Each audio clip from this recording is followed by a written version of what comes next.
اور اس سورہ فاتحہ کو پورے قرآن کریم کی ایک طرح سے تمہید بھی کہا جاتا ہے اور قرآن کریم کا خلاصہ بھی کہا جاتا ہے۔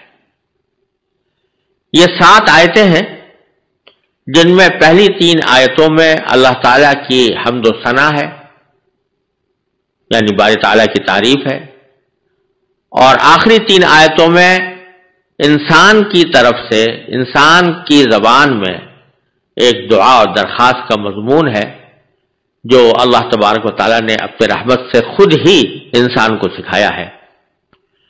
اور بیچ کی ایک آیت میں دونوں چیزیں مشترک ہیں، یعنی کچھ تو حمد و ثنا کا پہلو ہے اور کچھ درخواست اور دعا کا پہلو ہے۔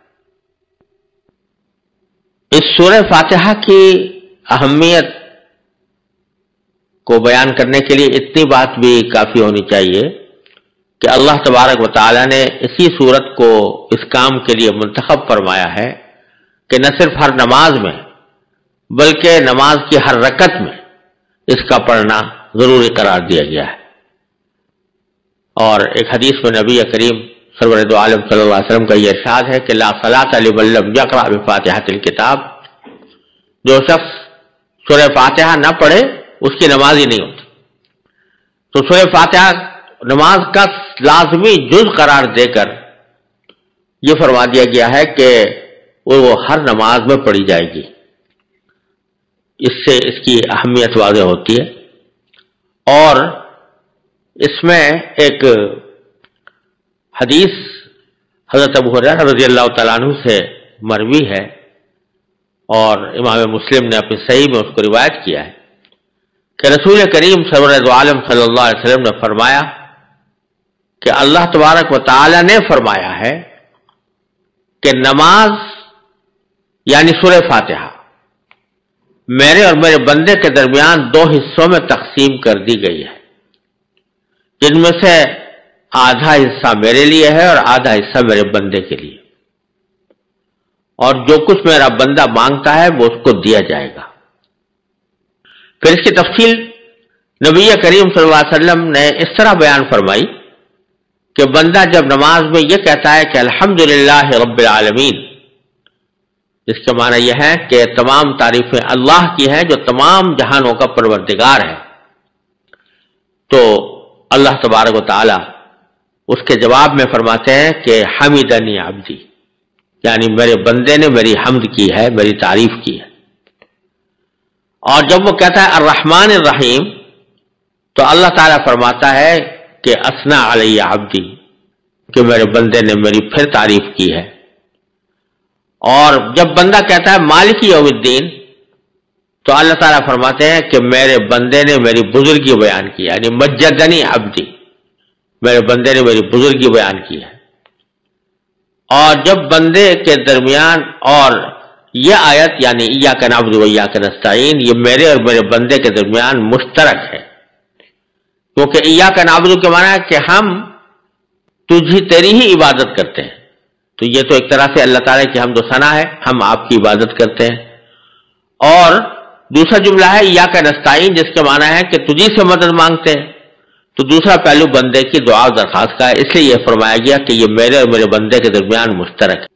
تو نماز کے اندر اس کی ہر آیت پر وقف کرنا چاہیے، یعنی الحمدللہ رب العالمین کہا، تھوڑی دیر ٹھہرے، اور تصور اگر یہ کیا جائے کہ اس کے جواب میں اللہ تبارک و تعالیٰ فرما رہے ہیں حمدنی عبدی، یعنی میرے بندے نے میری تعریف کی ہے، تو اور زیادہ بہتر ہے۔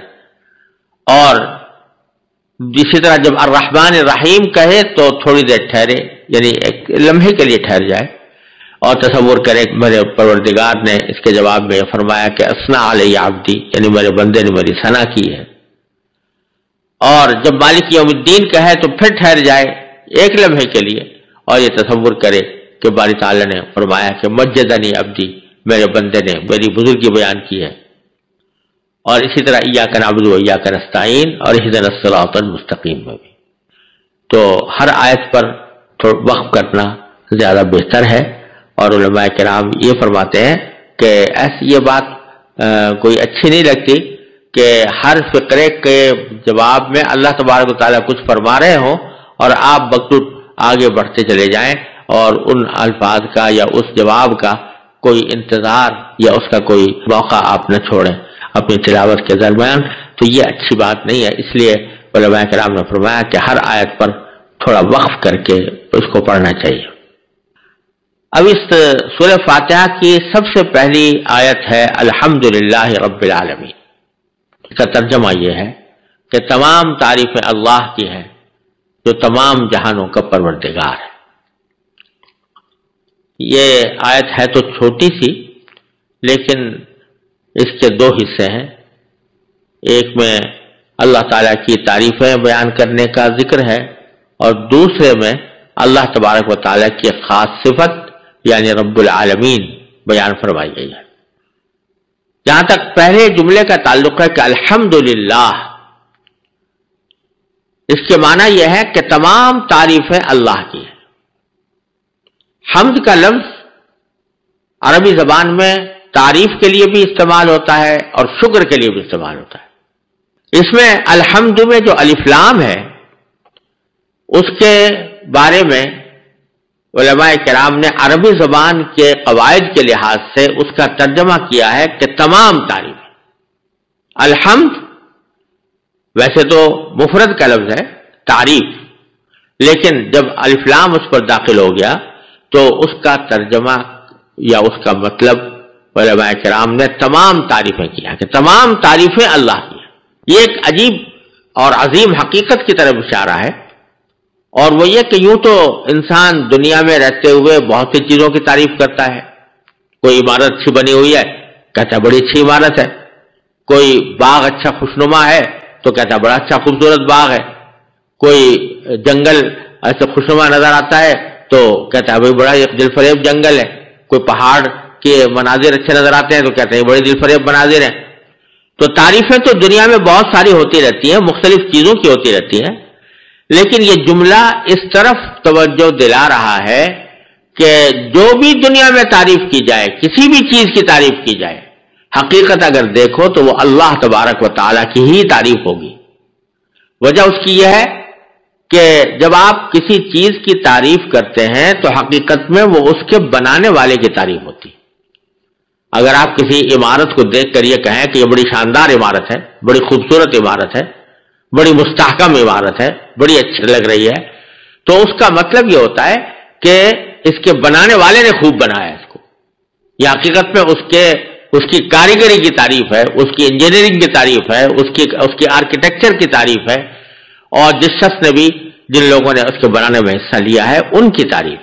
اگر آپ کسی کتاب کے بارے میں تعریف کرتے ہیں کہ یہ فلاں کتاب بڑی اچھی ہے، بڑی مفید ہے، بڑی نافع ہے، اس کو پڑھنے سے بڑا فائدہ ہوتا ہے، تو حقیقت میں وہ کتاب کی تعریف نہیں ہوتی، بلکہ کتاب لکھنے والے کی تعریف ہوتی ہے کہ اس نے اس کو بہترین طریقے سے لکھا۔